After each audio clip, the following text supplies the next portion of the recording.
नमस्कार दोस्तों, आज मैं आपको जितिया व्रत की पारण की कथा सुनाने जा रही हूँ। प्रेम से बोले ज्योत भगवान की जय हो। एक समय की बात है, एक गांव में एक बुढ़िया माई रहती थी। उनका एक ही सहारा, उनका एक पुत्र था। एक दिन उनका बेटा जंगल से लकड़ियां लाने के लिए गया, लेकिन बेटा घर लौटकर नहीं आया, क्योंकि जंगल में एक अजगर ने बुढ़िया माई के बेटे को निगल लिया था। शाम तक बेटे के घर न आने पर बुढ़िया माई बहुत परेशान हो जाती हैं। इसी तरह कई दिन बीत गए, पर बुढ़िया माई का बेटा घर नहीं आया। बुढ़िया घर के बाहर बैठकर रोती थी और कहती थी, भगवान ने मेरे बेटे को खा लिया। एक दिन भगवान ने भिखारी का रूप धरकर आए और बोले, बुढ़िया माई क्यों रो रही हो। बुढ़िया माई ने कहा, मेरा एक ही सहारा था, उसको भी भगवान ने खा लिया। भगवान ने कहा, तुम्हारे बेटे को भगवान ने नहीं खाया, बल्कि एक सर्प ने खाया है। तुम्हें जितिया व्रत के पारण का दोष लगा है, इसलिए तुम्हारे बेटे को एक सर्प ने निगल लिया। बुढ़िया माई बोली, लेकिन बाबा मैंने तो व्रत अच्छे से किया था, फिर यह दोष क्यों लगा। भगवान के रूप में भिक्षुक ने कहा, तुम एक दिन भोजन बनाती हो और 4-5 दिनों तक वही खाती हो। जितिया का व्रत आता तो तुम पारण का भी खाना पहले ही दिन बना देती। जितिया व्रत के पारण के समय तक वह भोजन बासी हो जाता। बस इसी कारण तुम्हारे व्रत में दोष आ गया है और तुम्हारे बेटे को सर्प ने निगल लिया है। बुढ़िया माई मन ही मन भगवान से माफी मांगती हैं और उस भिक्षुक से पूछती हैं कि अब मैं क्या करूं कि मेरा बेटा वापस आ जाए। फिर वह भिक्षुक ने बताया कि जब जितिया का व्रत आए तो तुम जितिया का व्रत नियम पूर्वक करो और पारण करते वक्त तुम गर्म चावल बनाना और उसका माड़ निकालना और गर्म ही उसे फूंक फूंक कर पी लेना। बस तुम्हारा बेटा अपने घर आ जाएगा। जितिया व्रत आ गया। बुढ़िया माई ने नियम पूर्वक जितिया का व्रत किया और पारण के दिन जैसे उस भिक्षुक ने कहा था, ठीक वैसे ही गर्म गर्म चावल बनाती हैं और गरम गरम माड़ को निकालती हैं, फिर उसे फूंक फूंक कर पीने लगती हैं।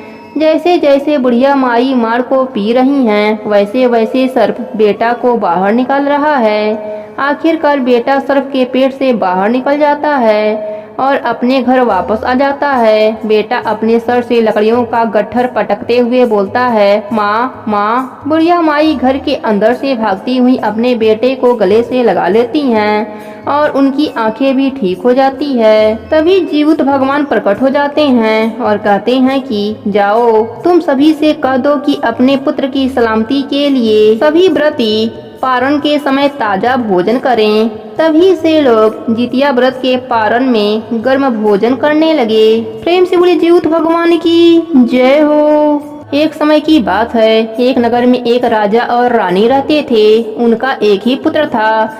रानी बड़ी ही धार्मिक प्रवृत्ति की महिला थी और राजकुमार जो बड़ी मन्नतों के बाद पैदा हुआ था, तो राजा और रानी उसे बहुत लाड से पालते थे। अब धीरे धीरे राजकुमार बड़ा हो गया। राजा और रानी को उसके शादी की चिंता सताने लगी।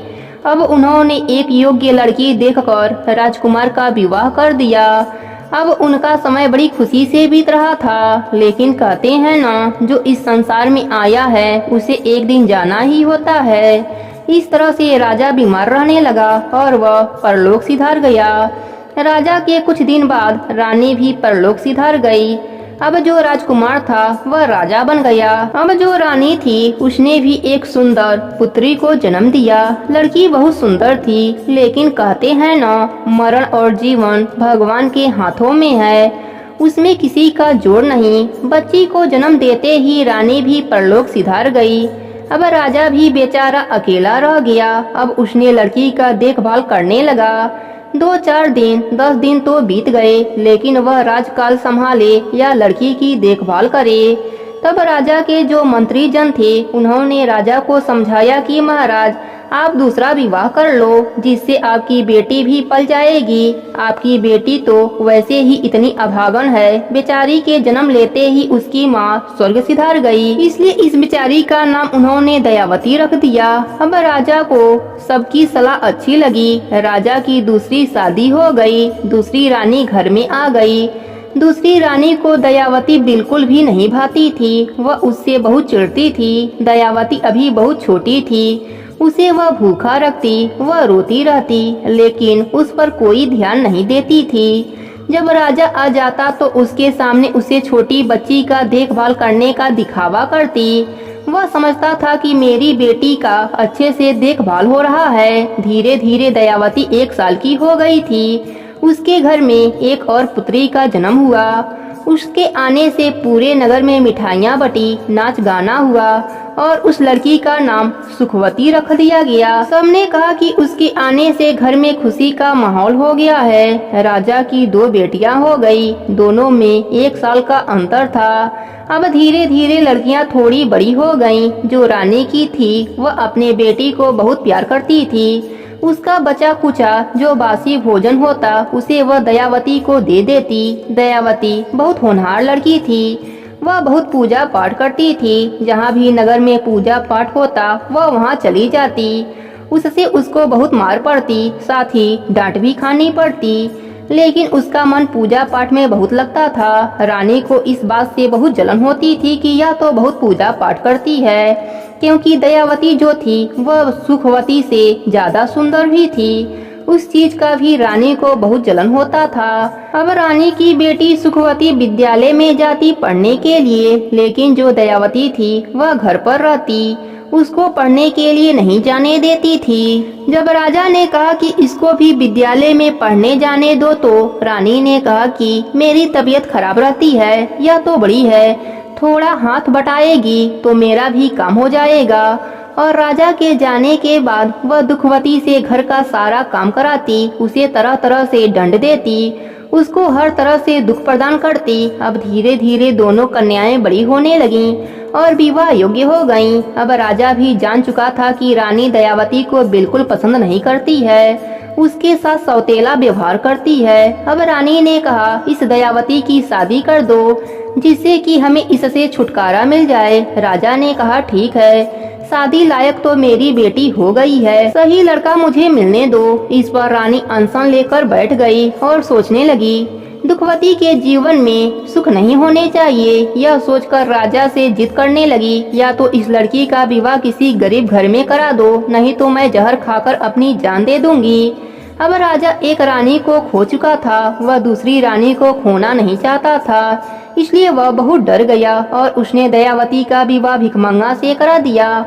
उसके साथ विदा होकर दयावती अपने ससुराल आ गई। उसकी अपनी बेटी थी सुखवती, वह भी विवाह योग्य हो गई थी। तब रानी ने राजा से कहा कि इसकी शादी नगर के सबसे ऊंचे खानदान में होनी चाहिए। तब राजा ने उस नगर का सबसे अमीर जो घराना था उसमें सुखवती की शादी करा दी। दोनों बहनें एक ही नगर में रहती थी, एक नगर के सबसे अमीर खानदान में थी और एक बेचारी भिखमंगे घर में थी। उसके घर में 2 वक्त का खाना भी नहीं रहता और हाथ पैर से भी उसका पति लाचार था। अब दुखवती के दुखों के दिन शुरू हो गए। लोग उसे दुखिया के नाम से पुकारने लगे कि बेचारी ने जब से जन्म लिया है तब से दुख ही दुख देख रही है। अब बेचारी दूसरे के घरों में चौका बर्तन करती, क्योंकि उसका एक बेटा भी हो गया था। अब उसका पालन पोषण करना था। अब बेचारी दूसरे के घरों में काम करके गुजारा करती थी। एक दिन सुखवती ने सोचा कि चलकर देखूं तो सही दुखवती के क्या हालचाल हैं, क्योंकि अब उसका नाम दयावती से दुखिया हो गया था। सुखवती सोचने लगी क्यों ना इससे अपने घर का काम कराया जाए, फ्री नौकरानी मिल जाएगी। वह उससे कहने लगी, बहन मुझे तेरी हालत देखी नहीं जाती है, इसलिए मैं तेरे घर पर आई हूँ। एक काम कर, तू मेरे घर का काम करने आ जाया कर, उसके बदले मैं तुझे खाना दे दिया करूँगी। इस पर दुखवती कहने लगी, ठीक है बहन, मैं औरों के घर पर झाड़ू पोछा करती हूँ, उनका बासी बचा कुचा लाती हूँ, उसे ही हम खाते हैं, उसी से हमारा गुजारा चलता है। अब ऐसी बात है तो मैं तुम्हारे घर पर भी काम कर लिया करूँगी। अब दुखवती अगले दिन से सुखवती के घर जाने लगी। अब उसके घर का सारा काम करती, लेकिन जो सुखवती थी वह रात का जो बासी भोजन होता वह दुखवती को दे देती, लेकिन दुखवती बेचारी कुछ नहीं बोलती और चुपचाप लेकर आ जाती। ऐसे ही दिन बीतते रहे। एक दिन दुखवती के घर पड़ोस की काकी आती हैं, कहती हैं, दुखवती जितिया का व्रत आ गया है, तुम्हें याद है ना? इस पर दुखवती कहती है, धन्यवाद काकी जी, हमको दो दुख में व्रत त्योहार भूल ही जाते हैं। अब तो दुखवती को चिंता होती है कि मैं अपने जीवित भगवान को क्या चढ़ाऊंगी। उसने सोचा अपनी बहन से थोड़ा सा सूखा आटा मांग लूंगी, उसी का कुछ बनाकर जीवित भगवान को चढ़ाऊंगी। अब वह अपनी बहन के घर गई। बहन के घर जाकर बोली, बहन मैं सारा काम कर दिया है। बहन आज खाए नहाए का दिन है, इसलिए थोड़ा सा सूखा आटा दे दो। इतना ही कहा था कि सुखवती झाड़ू उठाई और दुखवती की पिटाई करना चालू कर दिया। उसे मारते मारते घर के बाहर तक ले गई। अब वह रोती हुई अपने घर आ गई। आज उसे बासी खाना भी नहीं मिला। रोती हुई अपने घर पर आ गई। घर के नाम पर टूटी हुई झोपड़ी थी, उसमें आकर रोने लगी। उसने सोचा आज से मैं बहन के घर काम करने नहीं जाऊंगी, अब मैं जंगल में जाऊंगी। जंगल से लकड़ियाँ लाकर बेचूंगी, उससे मेरे घर का गुजारा हो जाएगा। यह सोचकर वह जंगल में गई। भगवान का नाम लेकर वह चल दी। उसने कहा, सुख दुख तो जीवन का आधार है, यह तो जीवन में लगे रहेंगे, लेकिन मुझे हिम्मत नहीं हारनी चाहिए। जैसे ही वह जंगल के तरफ जाने लगी, तभी उसने देखा एक गाय बियाने वाली है, उसको प्रसव पीड़ा हो रही है। तो गाय ने कहा, बहन तुम मेरी मदद कर दो, मुझे बहुत पीड़ा हो रही है। तब वह गाय के पास जाकर उसकी कमर पर हाथ सहलाने लगी, जिससे गाय की प्रसव पीड़ा कम हो गया और उसने एक सुंदर बछड़े को जन्म दिया। गाय ने उसे बहुत आशीर्वाद दिया। वह गाय की मदद करके जैसे ही आगे चली तो उसे एक नागिन दिखाई दी। नागिन को देखकर दुखवती डर गई, लेकिन नागिन कहने लगी, बहन मैं बहुत कष्ट में हूँ, यह केचुली मेरे ऊपर चिपक गई है, जिससे मुझे बहुत परेशानी हो रही है। तुम मुझे इस केचुली से बाहर करने में मेरी मदद करो। तो दुखवती ने डरते हुए कहा कि मैं तुम्हारी मदद तो कर दूंगी, लेकिन अगर तुमने मुझे डस लिया तो मेरा बेटा अकेला रह जाएगा, जो कि भूखा प्यासा है। वह कहने लगी, नहीं तुम मेरी मदद करोगी तो मैं तुम्हें क्यों डसूंगी। तब उसने धीरे धीरे केचुली उतारने में नागिन की मदद करी। नागिन भी बड़ी खुश हुई और उसे बहुत सारा आशीर्वाद दिया। वहाँ से चली। चलते चलते बीच जंगल में पहुँच गई। उसने देखा एक नीम का पेड़ है, उसी के नीचे एक बुढ़िया माई बैठी हुई हैं और करा रही हैं। वह बुढ़िया माई के पास गई और कहने लगी, माई क्या परेशानी है। बुढ़िया माई कहने लगी, मैं बहुत परेशान हूँ, दूर दूर तक कोई दिखाई नहीं दे रहा है जो मेरी मदद कर सके। वह बुढ़िया माई की मदद करने लगी। कभी उसके हाथ पैर दबाती, जो बुढ़िया माई कहती वह कर देती, जिससे बुढ़िया माई बहुत प्रसन्न हुई। उसने कहा, बेटी मेरा थैला टंगा है, जरा उसे उतार दे और अपने साथ ले जा। उसने कहा, माँ मैं तुम्हारे थैला को क्यों ले जाऊँ, तुम अपना थैला अपने पास रखो, मैं तो जंगल से लकड़ियाँ बीनने आई हूँ। मेरा बेटा भूखा प्यासा है और जितिया का व्रत भी करना है, आज नहाए खाए का दिन है। इतना कहकर दुखिया रोने लगी। तब बुढ़िया माई ने कहा कि जरा थैला उठा और उसमें अपना हाथ डाल, जो तेरे हाथ में आएगा वह ले जाना। दुखिया ने सोचा खाने पीने का कोई चीज होगा, बुढ़िया माई को दया आ गई होगी, इसलिए मुझे दे रही होंगी। दुखवती ने जैसे ही थैला में हाथ डाला तो उसमें सोने की असरफी निकली। उसे देखकर बुढ़िया माई मुस्कुराई और कहने लगी, यह सब तेरे लिए है, इसे ले जा। अब तू अपना और अपने बेटे की देखभाल अच्छे से कर। जो दुखवती थी वह बहुत खुश हुई। अब वह वहाँ से चली तो रास्ते में वही नागिन मिली। नागिन बोली, बहन तुमने मेरी बहुत मदद करी थी, आज मैं भी तेरी मदद करना चाहती हूँ। वह नागिन दुखवती को नागमणि दिया और बोली, यह नागमणि है, इसे तुम अपने साथ रखना, इससे तुम्हें कभी भी अन्य धन की कमी नहीं होगी। दुखवती बहुत खुश हुई। आगे चली तो वही गाय और बछड़ा मिले। गाय कहने लगी, तुमने मेरी बहुत मदद करी है, मैं तुम्हारे साथ चलूंगी। गाय को भी अपने साथ ले लिया। आगे आगे दुखवती और पीछे पीछे गाय और बछड़ा चलने लगे। जैसे ही वह अपने झोपड़ी में गई वैसे ही सुंदर घर बन गया। अब तो उसने घर में नौकर चाकर रख लिए। उसका रानियों जैसा ठाट बाट हो गया। सबके साथ मिलकर जितिया का व्रत अच्छे से करी। इधर सुखवती सोचने लगी, बहुत दिन हो गए हैं, क्यों ना बहन की खबर ली जाए, कैसे दिन कट रहे हैं। वह उसके मजे लेने के लिए उसके घर गई। दुखवती के ठाट बाट देखकर उसे तो चक्कर आने लगे। अपने बहन दुखवती से बोली, बहन सच सच बता, इतना माल कहाँ से लाई है? दुखवती बोली, मेरे पर तो ज्यूत भगवान की कृपा हुई है। दुखवती बोली, सच सच बताना, नहीं तो मैं राजा से शिकायत करके तुम्हें सूली पर चढ़वा दूंगी। दुखवती ने कहा, बहन तूने मुझे मारा तो मैं जंगल में लकड़ियां लेने चली गई। वहाँ मुझे नागिन मिली, बुढ़िया मिली और गाय मिली। सभी ने मेरी मदद करी। पूरी बात वह सुखवती को बता दिया। अब सुखवती के मन में लालच आ गया। अगले दिन वह फटी सी साड़ी पहनकर गरीब औरत का भेष बनाकर चल दी जंगल में। जंगल में उसे एक शेरनी दिखाई दी जो दहाड़ रही थी, जिसे देखकर सुखवती डर गई और वहां से जान बचाकर भागी। आगे गई तो आगे उसे वही नागिन फुफकारती हुई नजर आई। वहां से जान बचाकर भागी। फिर आगे जंगल में गई, क्योंकि उसे तो लालच था। लालच के चक्कर में वह वापस नहीं आ रही थी।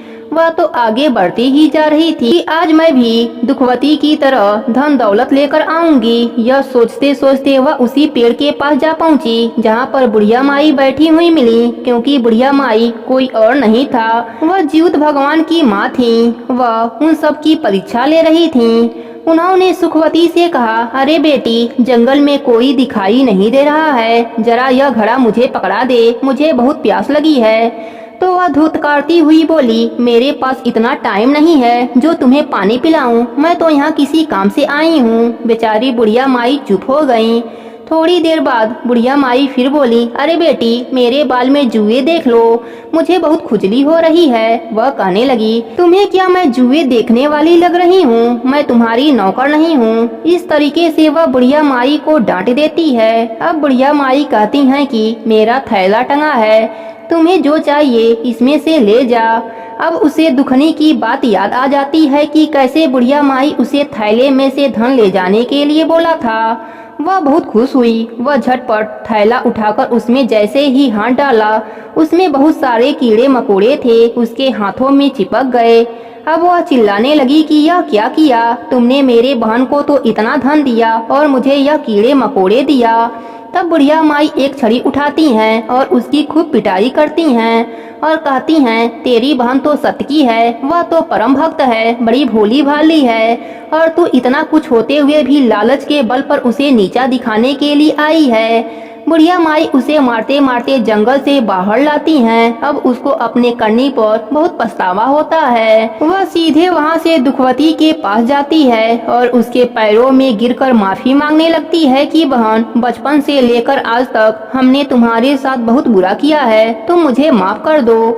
दुखवती तो दिल की बहुत अच्छी थी। उसे उठाकर अपने सीने से लगा लेती है और अपने बहन को माफ कर देती है। उधर उसके माता पिता की आंखों की रोशनी चली गई। फिर वह भी अपने करनी पर पछताने लगते हैं कि हमने पाप किया है, इसलिए हमें भगवान सजा दे रहे हैं। हे जीवित भगवान, हे जीवित वाहिनी माता, जैसे आपने दुखवती पर अपनी कृपा करी, वैसे ही सब पर अपनी कृपा बनाए रखना। सबके व्रत को पूर्ण करना, सबके पुत्र को दीर्घायु बनाना, सबके घर में अन्न धन का भंडार भरना, सबकी मनोकामनाएं पूर्ण करना।